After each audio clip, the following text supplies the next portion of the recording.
বিধবা নারী বশীকরণ কুফুরি নকশা।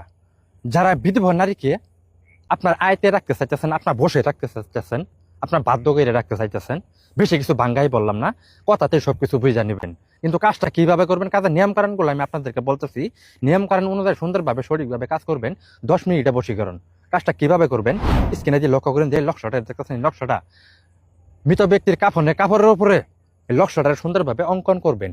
করার পর যার প্রতি আপনি নকশাটারে প্রয়োগ করবেন তার নাম দিবেন, আপনার নাম দিবেন। দেওয়ার পরে নকশাটারে আপনি জ্বলন্ত আগুনে পোড়াবেন। জ্বলন্ত আগুনে পোড়াবেন, সেই ব্যক্তি আপনার কাছে আসতে বাধ্য এবং কি আপনার বশীকৃত থাকতে বাধ্য। আপনি যা বলবেন তাই শুনতে বাধ্য। আপনার চোখের ইশারার সাথে ঘুরবো। আপনি যা বলবেন তাই শুনতে বাধ্য। আপনি যদি কোন যে কিন্তু সারা রাত বসে থাকবি, সারাদিন বসে থাকবি, তাই থাকতে বাধ্য। কিন্তু কাজগুলো সুন্দরভাবে সঠিকভাবে করবেন। 10 মিনিটে বশীকরণ। কিন্তু কাজ সুন্দরভাবে সঠিকভাবে করবেন। কোনো ভুল টুটি কাজ। ভালো থাকেন, সুস্থ থাকেন, খোদা হাফেজ।